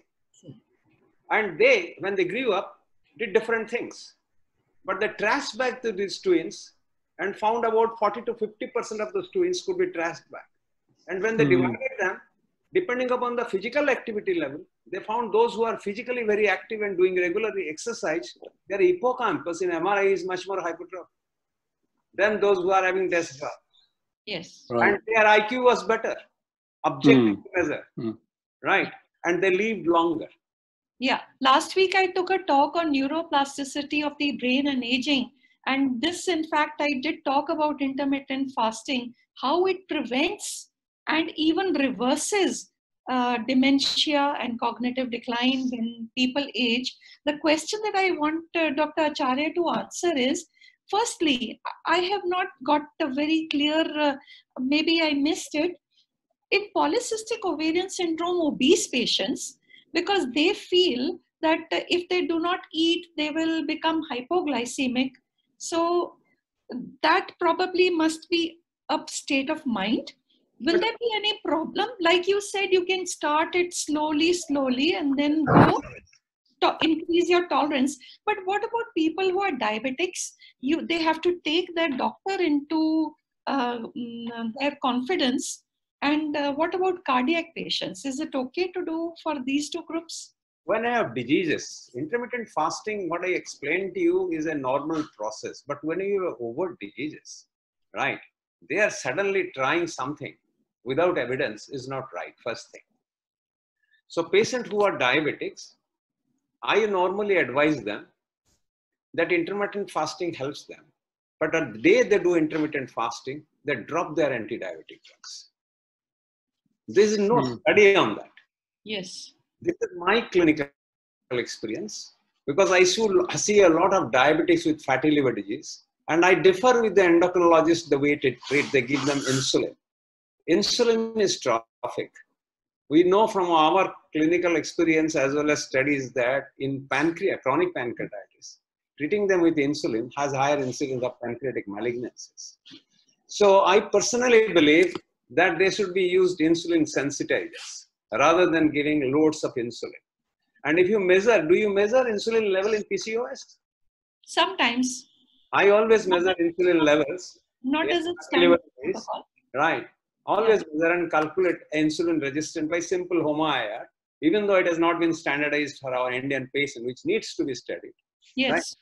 Right? And try to assess that right? While I'm treating them with fasting, whether it decreases. Yes. It needs So, a study, like Madhumita can do this, or people who can do this. These are studies which are needed now. Objective evidences are needed.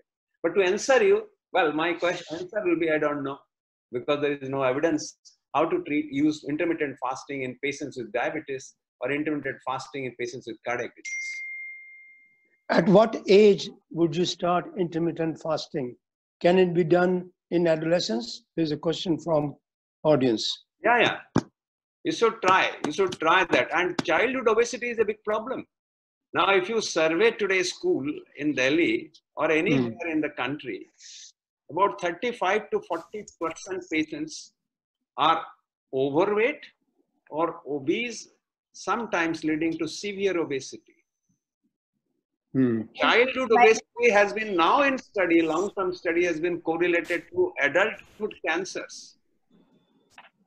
Sir, obesity has been found out to be one of the major determinant of bronchial asthma, insulin resistance, diabetes, and hypertension.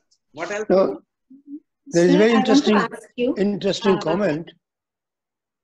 People on intermittent fasting faces problem of irregular periods.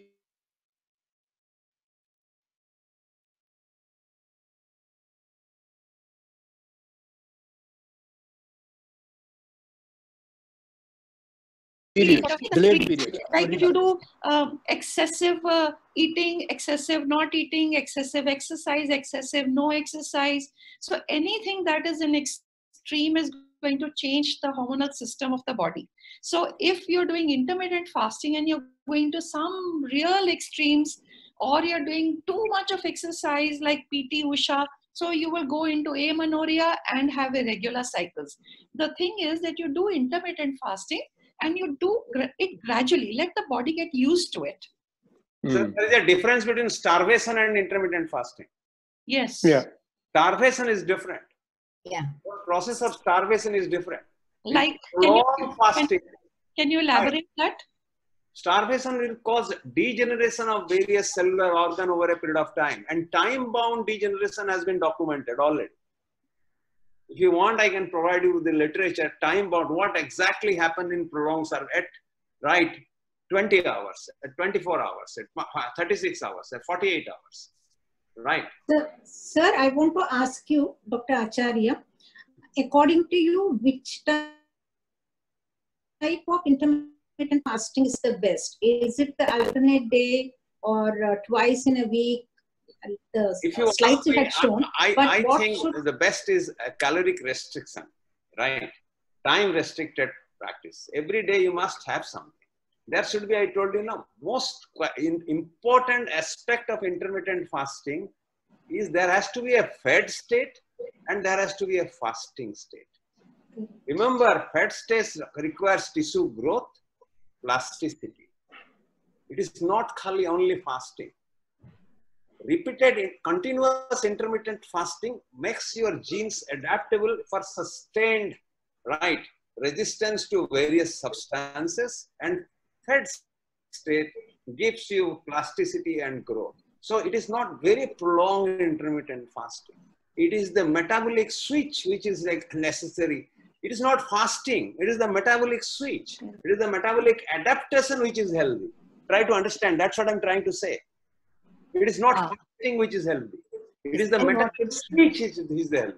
But for that, fasting period is required, no? Some amount of you need fasting period for ketone to burn, for the transcription factor to come, for the benefit to come in, and then you feed for the tissue to grow. Can we take liquids during the fasting period? Yes. Can we take That's what I told about 500 to 600 calories during fasting period. Fruits and liquids are allowed. You can take fruits and liquids, yes. There's one question about the hyperacidity. So it is not hyperacidity. Wait a minute. Hyperacidity. I'm addressing too. Dr. Acharya, yes, please go on. The question is, if there is hyperacidity, is intermittent fasting helps? Well, when there is a hyperacidity, you eat, it dilutes the hydrogen ion. That you know, sir. Right? And it prevents. But instead, You can take an H2 blocker, right? On the day intermittent fasting, stop acid secretion. So continue the intermittent. But most of your patients of acidity, what they complains, you know that. There are no dyspepsias. And there is a question, Dr. Acharya, in lifestyle disorders, whether you advise calorie restriction or intermittent fasting for weight loss and for other things. Exactly. Both works. If you call caloric restriction, and intermittent fasting is an indirect way of calorie restriction inducing ketone burning. But only calorie restriction and continuous decrease in food, providing glucose continuously, is not very helpful. You need little metabolic switch is very important. But there is something called Okinawa diet or Mediterranean diet. Dr. Acharya, I didn't get what you mentioned about liquids finally. Please tell us about the Okinawa diet, Mediterranean diet. Do you know Okinawa is an island near Japan? Yeah. The blood pressure between 7 years and 100 years, people are safe. They don't die before 100 years. Right. If you go to They eat fish. They eat fish. They not only fish, sir. They less 60% of the less calorie. Their principle is don't fill up your tummy. Right. When you are feeling like eating more, stop there. And second thing, what they do, whole day they have been walking. They usually avoids any transport. They try to, because the weather suits it. And the whole day they continue to walk. And they get their food predominantly from fruits and sea fish, which has a lot of omega-3 fatty acids. It's a combination of factors which has changes their genes over years, just like the evolutionary things. So therefore, they are actually inheriting this excellent genes to protect them because of the environment which they have created for themselves. Less eating, more vegetable and fish with omega-3 fatty acid, preventing, they don't do a lot of exercise, preventing transport and doing things manually. Combination of this is actually the Okinawa phenomenon. So do Mediterranean diets. They take a lot of, right. Don't think about the wine they take. People say Mediterranean diet is wine, red wine, right? They take a lot of olives. They take a lot of sea fish and a lot of fruits and vegetables. Yeah. And if you see, they also, if you see Syrians particularly, they also walk a lot. They will do a lot of things, but that is changing now. They are also sticking to the modern lifestyle. Right. The whole thing is changing there. Dr. Acharya, did you address keto diet? I don't know whether I told you keto diet. There is a that, but again, since we are on the topic of diet, Mediterranean diet.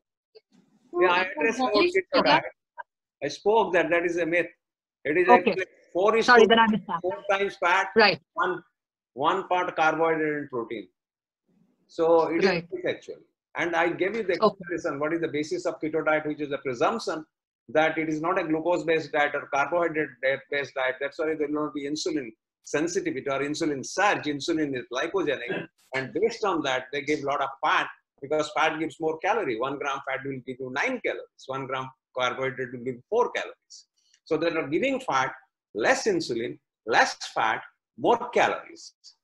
That's a myth because all these fats will get stored in your liver, in your heart, in your blood vessels. Because as triglycerides get stored, there will be more VLDL, which will get converted to LDL, which get deposited in the vessels. That we know. So that are all myth. That is fact. Right. So the chairpersons, any other questions that we could, whatever I can see, anybody else? Madhumita, are you still there? Yes, sir, I'm very much here. You know, the first patient, the first question was, they were metabolic syndrome, common, both of them. Oh, metabolic syndrome, whether it's a person with diabetes or with PCOS or with menopausal, does it make any difference? No, it doesn't. So the answer to that is metabolic syndrome is a disease. And the problem is the way our body reacts to energy metabolism per se. The liver manifestation of metabolic syndrome is fatty liver. The cardiac manifestation of metabolic syndrome is coronary artery disease. Cerebrovascular disease is the CNS manifestation of metabolic syndrome. PCOS is the gynecological thing. So it is a holistic syndrome affecting every single cell in the body. And the way different organs react to it, each one of our subspecialists grabs onto that organ and says, "Ye mera hai." So one and the same. Madhumita, it all starts from the beginning with insulin resistance, and that starts the whole gamut. Exactly. The problem is there, and we are addressing just like symptomatic homeopathic treatment. Elephant, blind man with an elephant, when actually we should look at the entire elephant, exactly. Which is why this kind of a meeting is really useful. Exactly. That's right. That's right. I think it would be time to wind up now, and I just wanted to share a comment that I got. That some very senior doctor commented that they had only read about Dr. Acharya's his opinions on liver disease and pregnancy. This was the first time that they got to actually see him. So they are thanking me. So that is very cool. Now I would like to share my slide, which is a thank you slide, and I think you would have seen me when I was a young man, Nirja, not now. You are still handsome. Don't worry. You know, you are pulling my leg. So I think Kanchan would like to just give the vote of thanks. Yes, yes. On behalf of Digital Education Committee, Indian Menopause Society, I would like our dynamic chairperson, Dr. Neeraja Chawla, myself, co-chair, Dr. Kanchan Sorte, members, Dr. Ambuja, Dr. Sanjay, Dr. Asna, Dr. Siddharth, and Dr. Gaurika, Indian Menopause Society President, Dr. Jignesh Shah, Secretary, Dr. Anita Shah, Treasurer, Dr. Jyoti Shah, PCOS Society of India, President, Dr. Dhuru Shah, Secretary, Dr. Priya Thakkar, Northern India Chapter for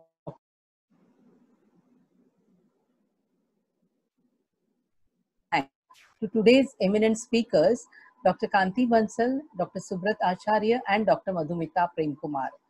My sincere thanks to today's dynamic chairpersons, Dr. Jung Dilavari, Dr. Neelam Agrawal, Dr. Priya Thakkar. My profuse thanks to the pharma partner, Sun Pharma, especially Mr. Sandeep Bisht, for a great back-end support. And last but not the least, I would like to thank all of you for patient hearing. Thank you very much. Thank you. Thank you very much. Thank you, everyone. Thank you, Nirja, for giving me a brilliant opportunity to listen to it. Thank you. Thank you. Thank you. Bye. Bye. Bye. Bye. Bye. Thank you, Neerja. Thank you, Dr. Neeraja. Thank you. Thank you, Neerja. Bye. Thank you, Neerja. Bye. Bye. Bye. Thank you. Thank you, madam. Bye-bye. Bye-bye. Thank you.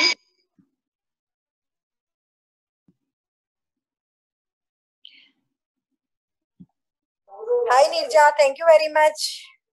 Thank you. Welcome.